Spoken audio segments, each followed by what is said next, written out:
Now. What? Oh my God.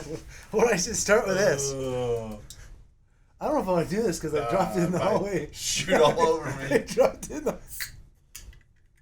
I hate sparkling water, by the way. What flavor is it? I'm gonna chug that in one foul burp. It's like flat soda. What flavor is it?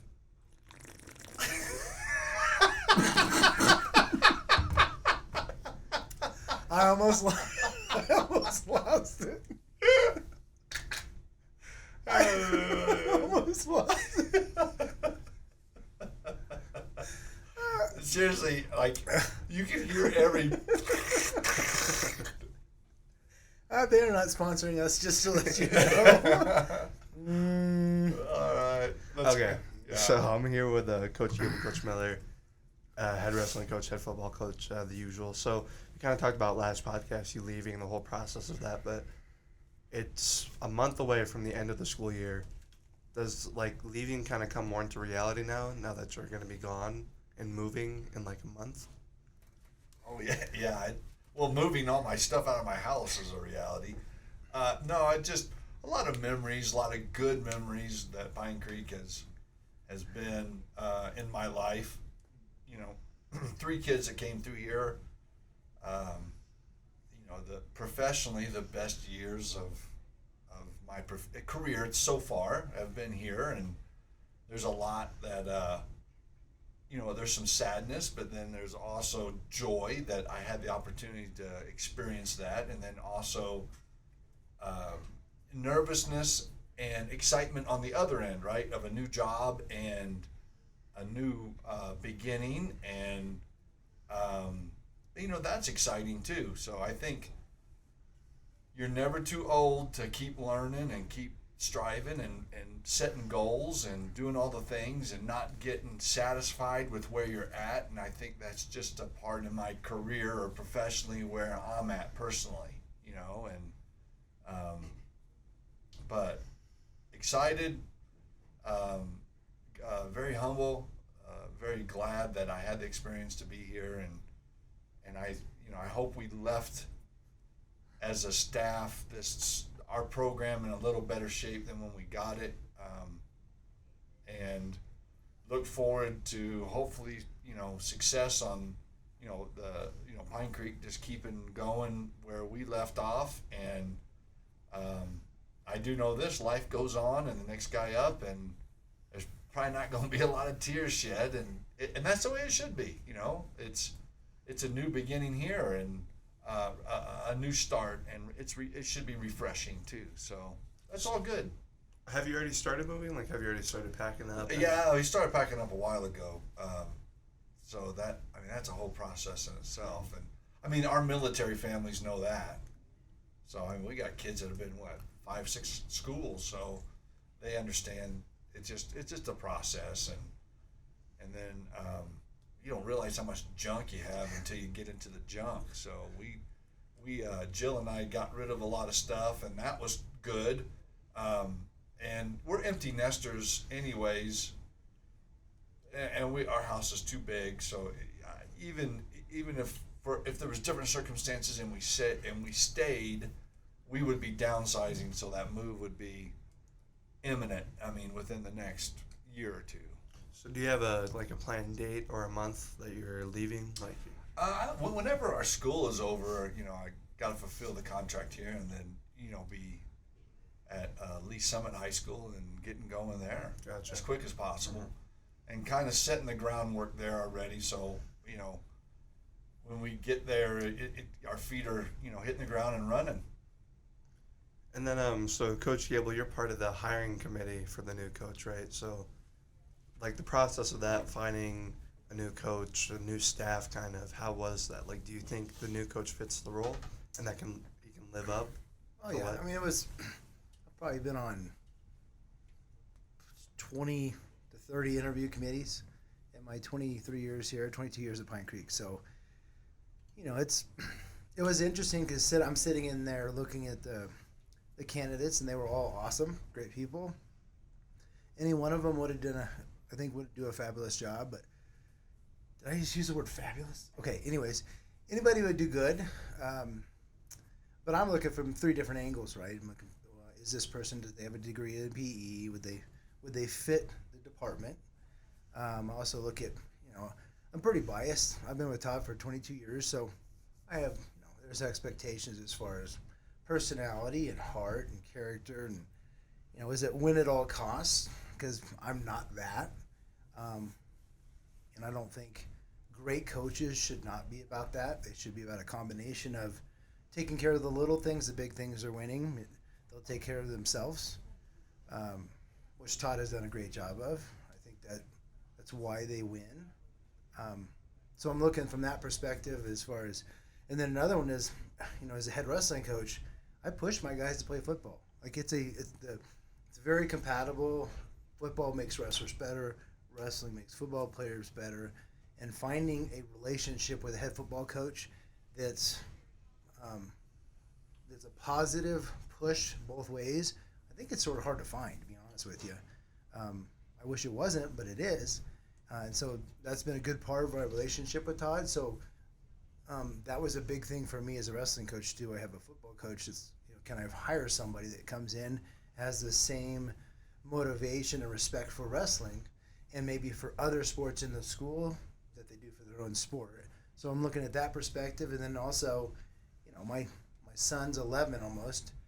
He's going to be in 6th grade next year, and he loves football. And so I think as a dad, who do I want to have coach my kid? And for the longest time, obviously, I wanted Todd to coach my kid, but, Todd is, God has a different path for Todd, and that's okay. We're cheering him on, rooting him on, and he'll do amazing. But I look at the next guy coming in, is this the guy that I want coaching my son? And will my son, become a better man because of this guy? So I'm looking at 3 different angles, and I feel like we've done a great job of finding that guy. Change is hard, but I think we're good. I think we'll never get another Todd, that's for sure. Like, when my dad left his job coaching in St. Francis, Kansas, you're not going to find another Larry Gabel. It's going to be hard to find that, but you get somebody in that knows how to win and wants to win and wants to build character. I think we have that. I'm excited for the guy coming in. I think he'll do an amazing job, and I think the kids are excited, and they just wanted to know that we weren't just going to leave them just in a blank hole with nothing. And so any one of the candidates would have done well, and I think the one we got's a pretty good guy. So for those that don't know kind of about his background and all that, like, where did he coach before? What is his experience? I know he actually is a Colorado Springs graduate from Sand Creek in 2004. He played 4 sports. He wrestled, played football, was a baseball player, and threw shot track. Played football at South Dakota State University. Coached a little bit in Colorado and was in Florida for the last decade. So moving back, he's got some family here. So sounds pretty qualified, yeah. So you guys have been here 22 years. We talked about that a bunch, but Coach Miller, what's your favorite memory with Coach Gable? Oh, favorite? Yeah. I have. There's a lot. Make sure I don't get fired on these. We always say favorite memory, right? And I think it's memories. I think just you never know when you walk into a class with Coach Gable what's going to happen, and Sure. that was always good and refreshing. And I guess just what I'll miss is the everyday laughs of just going in and sitting, whether it's at lunch or before school or even during a class. That's the time. I don't know if there's one or I can pinpoint one moment because there's a lot, and I'd be doing disservice to the other million. But I think that everyday relationship of you don't know what's going to happen, and I really enjoy his wardrobe, especially the last 5 years of USA. of never knowing what he's going to be wearing next in the class period. So, Coach Gable, do you have a memory, like a favorite memory? There's a lot of funny ones. I attribute me How about keeping- when Tim, Gage, and I were yelling in the gym? That's a whole. You got like 15,000 stories of. Yeah, I would say Even from the very first. So my first year teaching wasn't the best. I had to learn some hard things on how to handle kids. I was raised old school, and so I had to learn how to be more relaxed with high school kids. I think. In my first year here, I remember some kid flying both double eagles in his hands at me, and I got really upset, frustrated, and I sort of glazed over with my eyes and lost my mind a little bit. I remember Todd jumping in front of me and saying, "Dude, you just got the job. It's okay. It's just a high school kid. He's the bonehead." And just watching Todd handle kids, and just how he interacted with students, I actually learned how to sort of relax with high school kids a little bit more. Don't take things so personal. They got a lot of baggage they're dealing with too on the outside, so learning how to just sort of sift through that. I've watched Todd do that over the years. I watched Todd be disciplined with this stuff to a degree that you have to win. Like, he's so disciplined with his coaching and stuff that the byproduct is winning. The little things matter. So those things, I've adapted those things. It's a lot of serious stuff. I mean, my wife, we had our first kid. Well, she had our first kid in the hospital, and we won a playoff football game. And then I'm driving over to the hospital to be there for the birth of the baby, and then, we celebrating at Todd's house, with some beverages and about me having my first kid. So, getting called at 2 a.m. and driving over and watching Todd's 2 girls while Mason's being born. Like, those are some things you just, those are things that you think, God, thanks for putting people like this in my life. It's been a long, good friendship, and one that will continue. The funny parts, dude, yeah, he talks about my dressing. I'll hear yelling in the gym. I hear this yelling, screaming, yeah. He'll walk out and he's got a bigger kid. The kid's probably 240 pounds, special needs kid, on his shoulders, and he's doing circles in the gym, and they're both yelling, hey! And the kid loved it. Kid loved Todd, and he just all kinds of stuff. Some of the stuff it's pretty funny though. Pretty funny. You got to be there, but just watching have connections with kids. I think I've learned how to be a better teacher because of it, and definitely a better coach. So, I will say this: I don't think Billy was ever afraid to being self, and I think sometimes as teachers we set up and you got to have guardrails, but you got to be vulnerable and allow individuals to come into that space. And I think Billy was always willing to do that, and that's, I think, what makes good teaching. It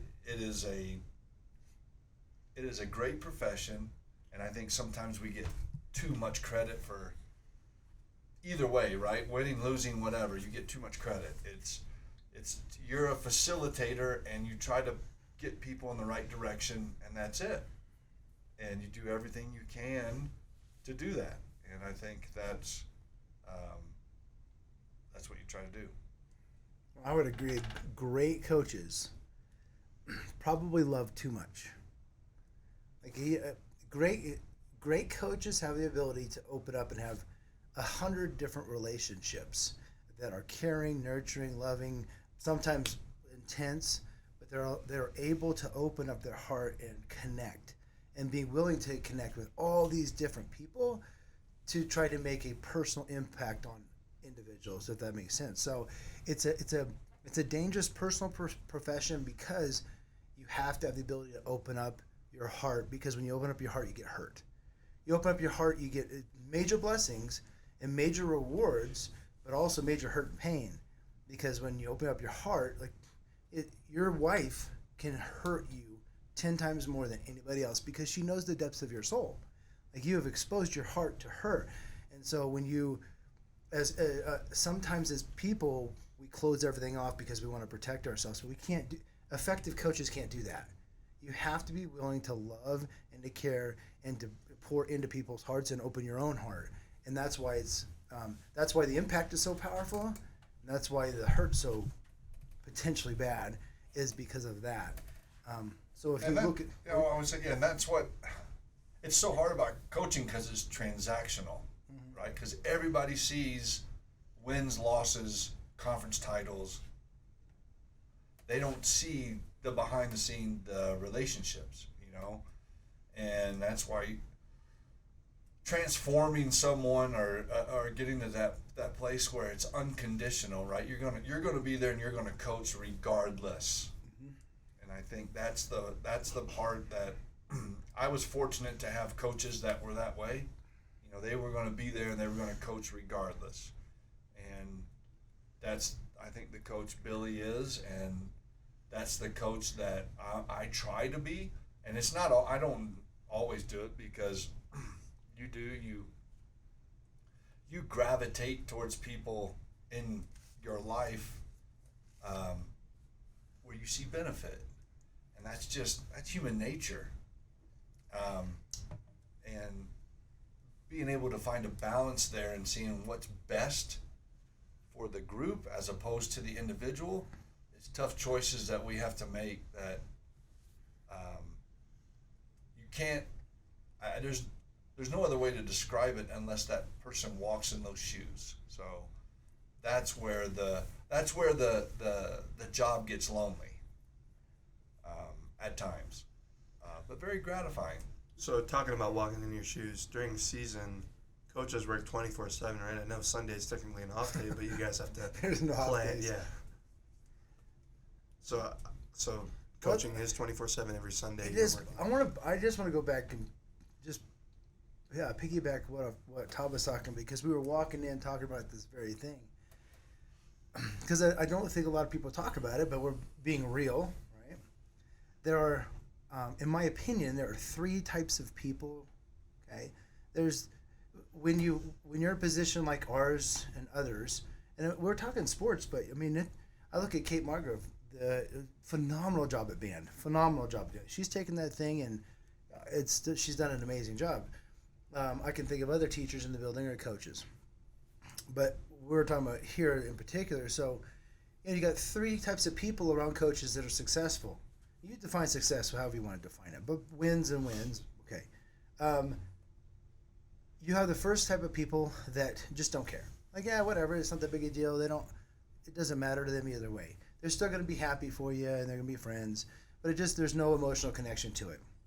I think that's a lot of people, right? And then you got your other section of people that will, to your face, they'll celebrate with you. They're happy for your win, but internally they just want you to fail. Like, they're jealous of the fact that you are rising above and they are not.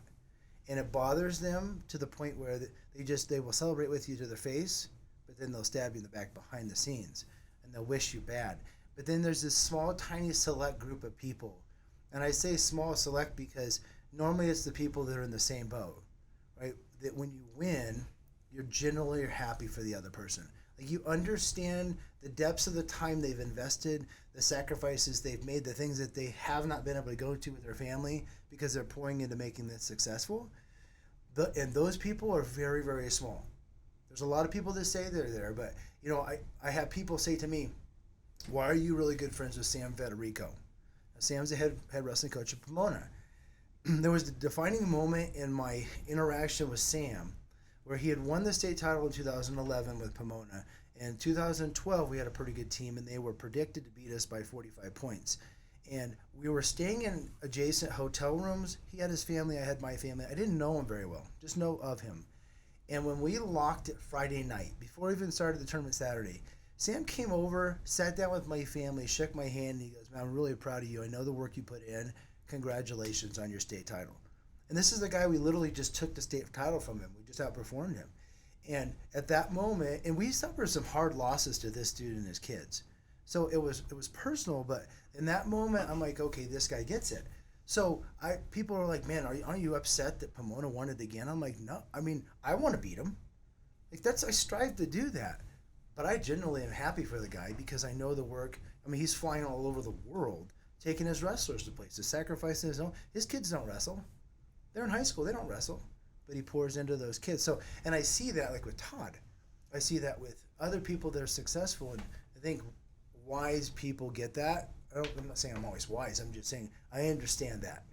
And it's lonely at the top when you win because most people aren't in it with you. But when he wins, I'm all with it. I know the time. He's given up a lot of stuff for his family. I mean, a lot of stuff, family stuff, events, all these things, because he sees the bigger picture. Like, people are counting on him to come through. So would you say that's accurate in saying that? What do you think? Yeah, I mean, every sport has its time commitment, and I think some coaches do. Some coaches do more than others. And I wasn't fully aware of the commitment of a wrestling coach until my son wrestled, of what Fridays and Saturdays, what they look like.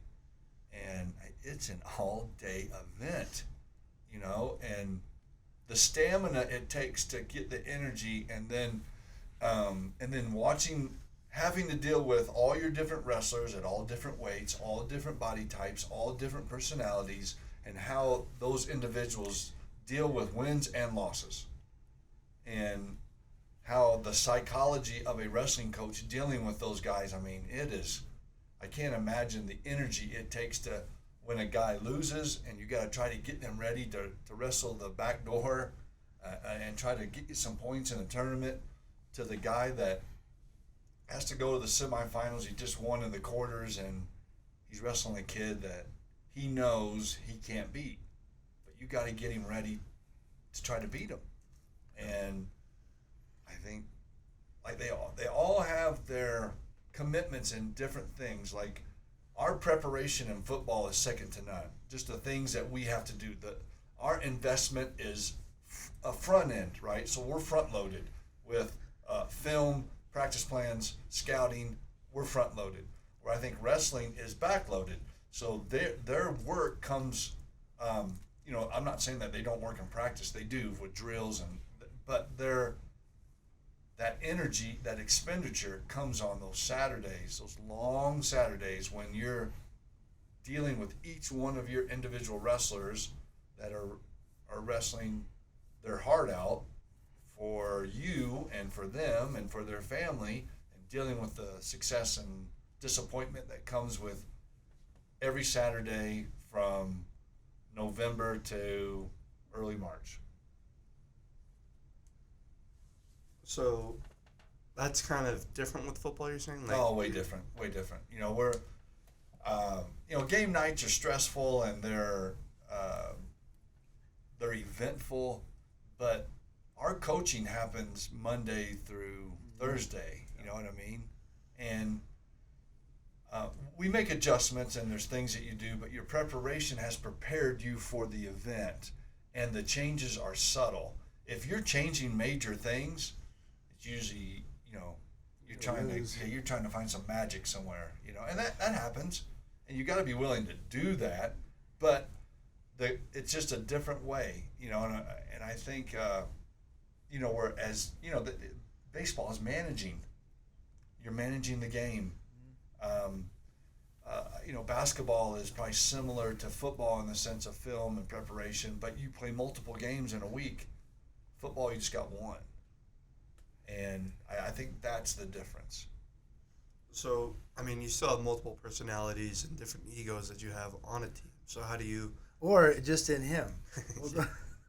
Split personality. So do you prepare as a team, or do you prepare individually? Yes. Both. You have to. So number one is team, right? So first off, is team. And team encompasses 80 guys. And then I think you prepare as a unit. And the unit may be offense, defense, special teams. And then you prepare as a group. And the group may be your position. And then you prepare as an individual. So there's layers. And I didn't know that, right? And I'm not saying that's, I'm not saying no groundbreaking statement. That's just something I've learned over the year, that it has to be that way. Here's our team objective, right? That's to win. Everybody wants to do that. But then, as an offense, what do we want to do? Well, we want to score as many touchdowns as we possibly can. I don't know any other examples. And then, as a group, if we're offensive line, we want to make holes for our running back behind us to get yards and for us to have success. But we have to work as a unit. How do we do that? And then as an individual, I want to defeat my opponent, the individual that lines up next to me, and how am I going to do that? So we have to work in kind of a part whole from the top, bottom, and then that bottom works back up. It's like a Power Ranger coming together as one big one. Let's go. So to kind of go into our next part, I was asking about your guys' favorite memories. You guys have been here 22 years. We've only been here like 4 years, or a lot of us have. So we kind of want to know what it's like back then, or how your career was here. So the building was way different. The building. Way different. So when we first got here, that cafeteria, they're just putting in that glass part. Just finishing the high extension of the cafeteria. Yeah, so that wasn't there. The cafeteria is literally the low part before. Oh, wow. Yep, it seated 5. Okay? So if you go in the not locker room, but you go in the weight room and you have the 2 squares, there's like drywall. That used to be windows. So there was no locker room next to the weight room. Your office was not there. My office was at the thank God. He would technically be sitting out there in the cold. By You already myself. do that. Yeah. So that was different. The whole back end. Oh, the 300s and no, 500 and 600s were not here. We're not there. 700, 800s obviously were not here, but yeah. Right. And then the newer, what, about 2 years ago, 3 years ago? Yeah, that wasn't here. So none of that was there. Well, the football field was dirt. Grass, or dirt, yeah. Dirt with a little grass in it. There was no bottom field. No bottom field. That was all. Yeah, everything around us was. Everything around us was like fields. Oh, there was those antelope that would come on the field and graze. Powers stopped. Didn't exist. Powers stopped at research. It didn't yeah. come in. Our first year, I had to go Old Ranch to get here. Yes. Yep. We had to go the back way through Black Forest. It was Woodman was a 2-lane road, and there was a stop sign at Powers and Research. I mean Powers and Woodman, not the overpass. Mm-hmm. So it was really farmland from Liberty straight east and north. So I mean, that's been the biggest change.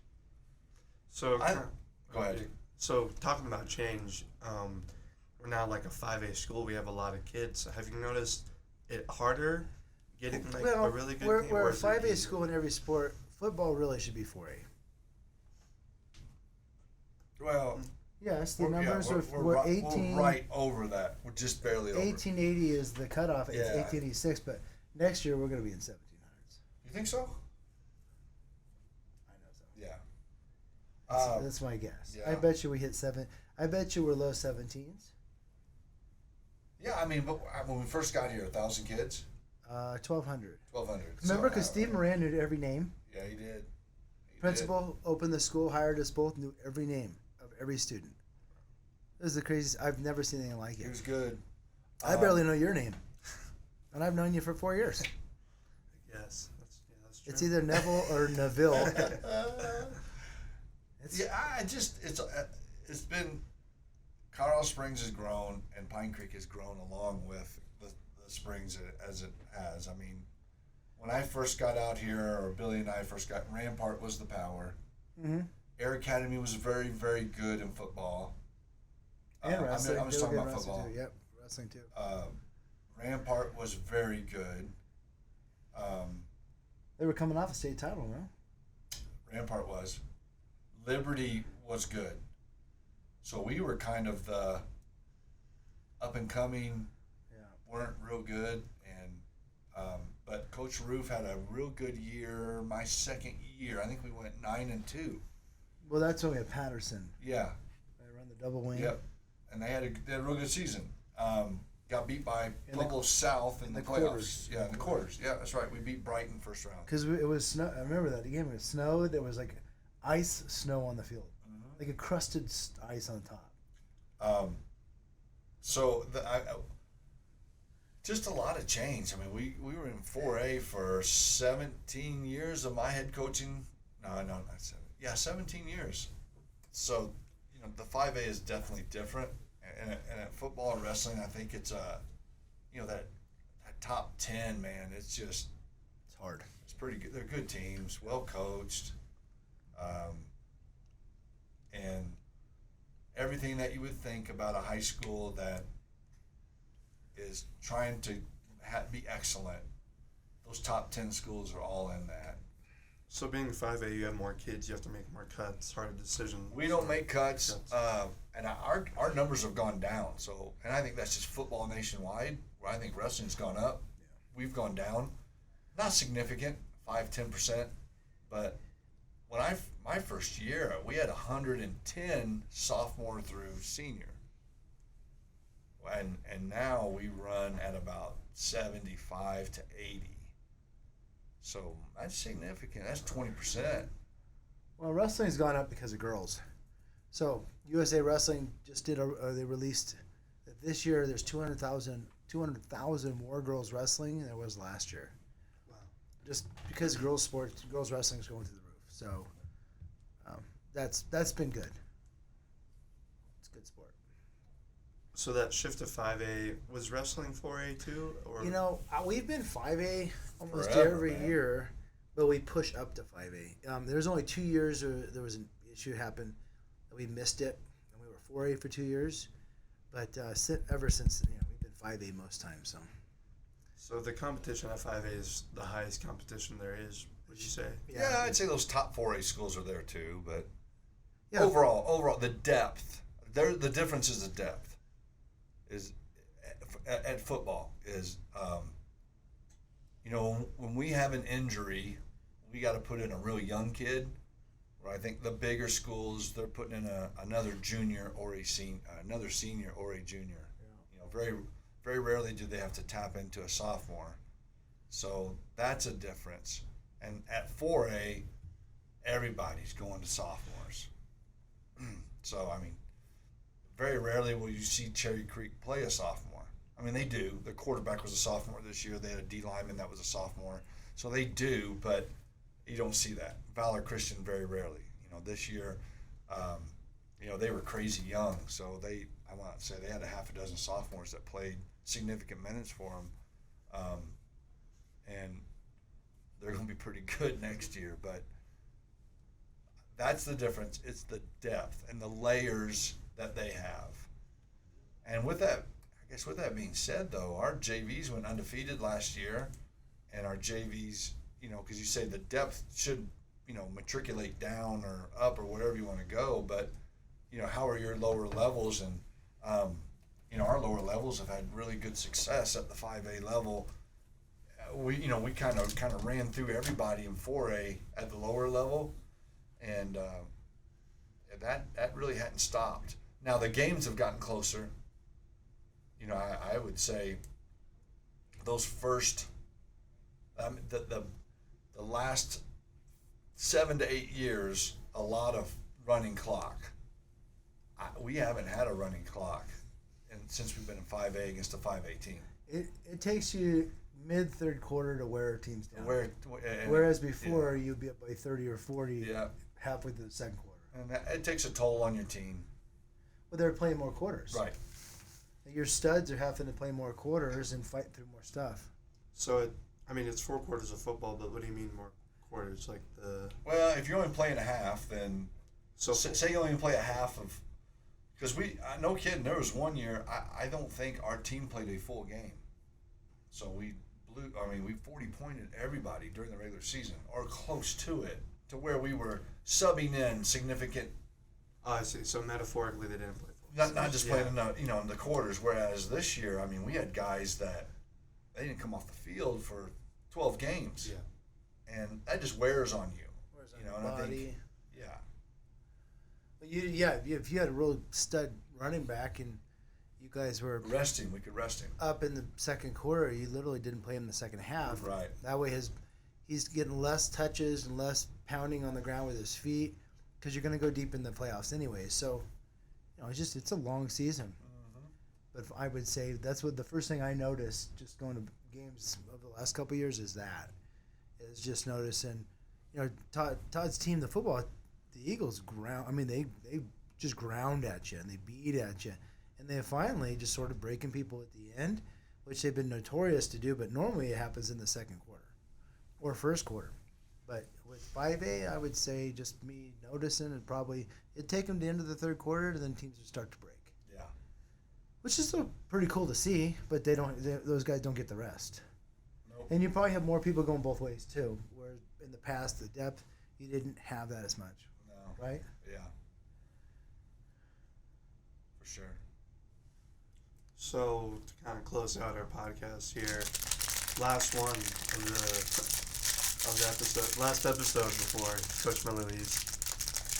Do you have any good in-class story or moments that you'd like to tell, or In class? you do have full immunity? You are leaving Yeah. in a month. I don't know about that. Big brother is always watching. Big brother. Yeah, there was. I don't know. There's not one specific. Like I said, there's been a bunch. I think the best has just been relationships with some of the students that you create a bond with, and that friendship that goes teacher to student, and then outside of teaching, you become friends with them. So we got 5 or 6 guys I got to coach with that I coached. That's been my best experience. So we've had a handful of guys that have come back and got on our staff, and it was teacher, coach, and now peer, and that has been that's been pretty cool. It's weird, but It's cool. weird, yeah. But it's been They come back to the humbling. nest. Yeah. I agree. What would you say your best year was? Best Here. year. 14 years. Best team. Just best year in general, academics, coaching, environment, weather. I don't know. I best year was coming from Rantoul to here because I got out of Rantoul, so that might be the best year. But I don't know. You know, each my 3 kids, those were special years. You know, and then my kids being here, those were special years. Getting to coach my nephews. And then had a great relationship with Marcus Cross, who's now in SWAT with Dallas. That was a special year. Had a great relationship with Chris Quintero. I don't even know the years. I remember the I guys. say the only reason I say 2014 because when I think of football years, because you've had a lot of really good teams, great kids. I think about the linebacking core. Yeah, Matt List and The- I don't the know if it people were was 2014. They were scared to play us. Like we were legal hits, but kids were getting knocked out because they were so mean. Yeah, they were physical. Dude, they were the most physical linebacking core I've ever seen. It was unreal. Yeah, I think it's defined not by years or wins or losses, but by relationships. With me personally, you know, Coach Wibbles, coaching with him, that was Dow Lockwood, Gary Savorin, Tony Kaputska. Coaching with all those guys have been, and I know I left out a lot, Bill Chance, not just a Little bit of Chance. Coaching with him was unbelievable, and just the guys that have come walked in and out, right? Either long or short, but has always been very special. So you guys have gone through like a number of assistant coaches over your 22 I would say I've had 3 staffs. 3 like rotations. Yeah, yeah. So this current one, you know, that is done, but and then we rotated 3 times through. So like, would you say like 10 years ago you had a completely different staff. Yeah. Now would that be the same with wrestling or now? No, I've had some coaches, assistants come in and out, but like Danny Martinez has been with me since the second year I was head coach, so 2008-9. So he's been with me then. Nate White's been with me since 2013. I'm trying to think. I think those 2 have been with me the longest. Yeah, Danny's been. My wife said, listen, she told, I think Danny's ready to retire pretty soon. He's 60, I think. She's like, you got to go at least 6 more years to see my son through, because he's been with me the longest. Yeah, I would say it's hard. I mean, I sort of an anomaly. I mean, my dad coached for 32 years, and his assistant Steve Jenkins was with him 30. That doesn't happen. Very, very rarely. So having some of the guys like Nate and Danny with me, and it can't be easy because I'm pretty hard headed on some things that I'm sure they don't agree with, but I think 98% of the time we do agree. And I give them a lot of autonomy to run things because I trust them. So just trying to think. I don't want to forget anybody, but I think those guys are the longest with me. Yeah. And I would say too is it's hard because really good assistants typically want to be head coaches. Yeah, that's a great point. Yeah, and that's our job to try to facilitate that. So to try to foster them to get into that point, and Well, which they should. Well, now you said that. So Danny was a head coach before. Yeah. Like he's known that, and then Nate was a head coach before. So I think they tasted head coach and like, oh, it was awesome, but no, Yeah. no, the buck stops with the head coaches. So it always stops with us, and we always, whether it's our problem or not, it becomes our problem. I think head coaches know that. Sometimes if they're in the right system, they're okay being assistants. Last year on our staff, Vince Villani was a head coach. Rod Baker was a head coach. Matt Wibbles was a head coach. And then me. So we had quite a few guys that had been head high school coaches. Which are all strong personalities, by the way. So it helps. I think it does. How many have you had that have gone from assistant to head coach? Like how many that were part of your staff?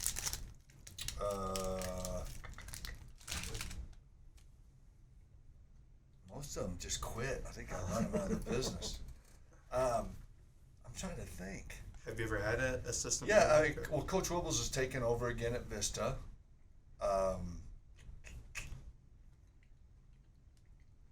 Offhand, that's it. Is he gonna be? He's head coach. He's gonna be head coach there. Yes. You said again. Was he head coach there before? He was head coach at Doherty High School. Yeah. Oh yeah, that's right. Daughtry. The school we shall not mention.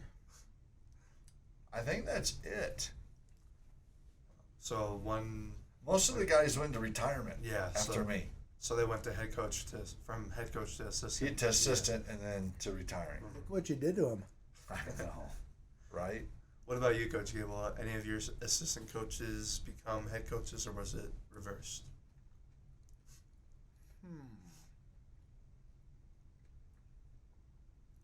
Well, Russ Davey was an assistant, and he now is the head coach of Challenger Middle School, which he's done a great job. Very good. Kids out of there know how to wrestle. That's a really good. I just have to refuel. Yeah, Tony Kaputska took over. He's at Challenger. He's head coach there. Yeah, so I don't know. No, I don't think so. It's different because they've stayed. Yeah. Like I've lost some assistant coaches here and there. Yeah, there's not a coaching tree. It's like a branch. Well, and a lot of coaches Or come bush. through with their kids, right? So a handful of coaches come through. Their kids are really good because their dads have been coaching them, and they take them to all the things to get them better. And so when they come through, they want to play a role, and then when their kid's out, they leave. And so it's sort of cyclical in that way sometimes. But it's probably different. Todd's got a lot more moving parts than I do. I have 2 levels. So. But I think for 10 years, there was only 2 of us in the building. That's hard. So they were, in the community, and typically educators are also your head coaches. I mean, there are some schools that aren't. I can, off my head, I think Cherry Creek. Dave Logan is not a teacher in the building. Other than that, I can't think of another school where, has had a lot of success where the head coach isn't also a teacher. Because that teacher builds connections. Well, I think it's just hard. I mean, who gets off at work at 2:30, right, or 3:00, and then who's going to give them time on the weekends? There's just a lot of variables that aren't controllable. That if you're there in the beat, your schedule fits it. So that 1, right, that's important. 2,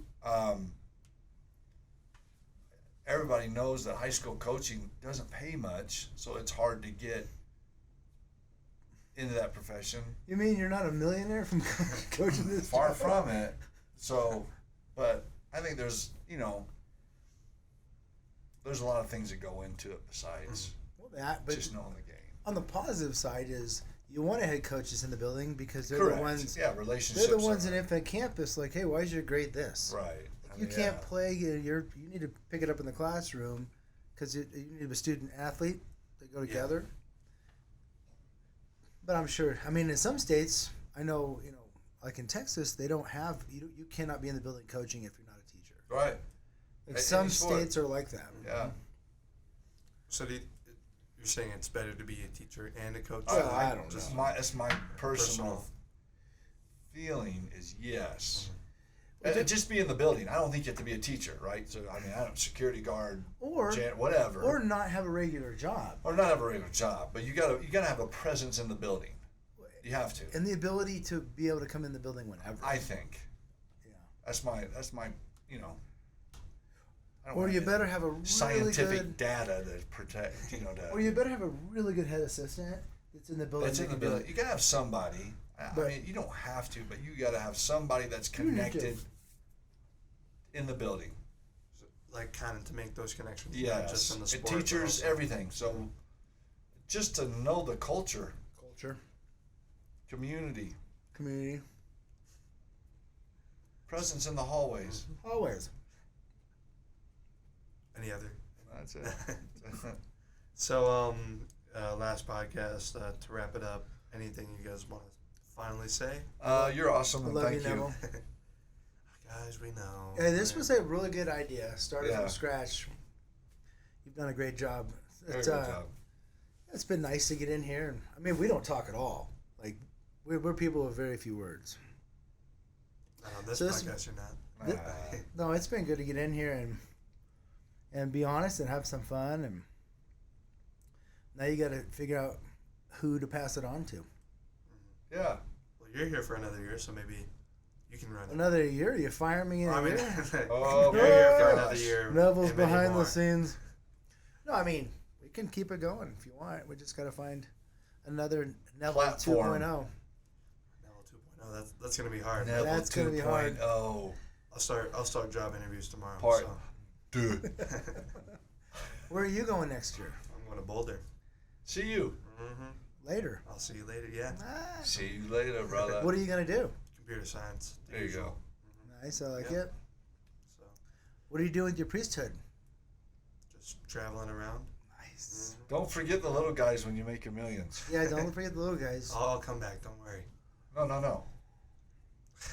Yeah, yeah. Want a little check in the mail? Maybe. Just Yeah. saying. No, gold. Little Cash. birthday card. I'll send birthday cards. Crypto. Maybe.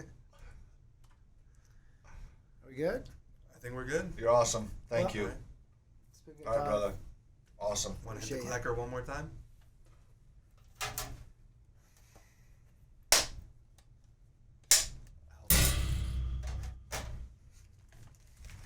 Boom.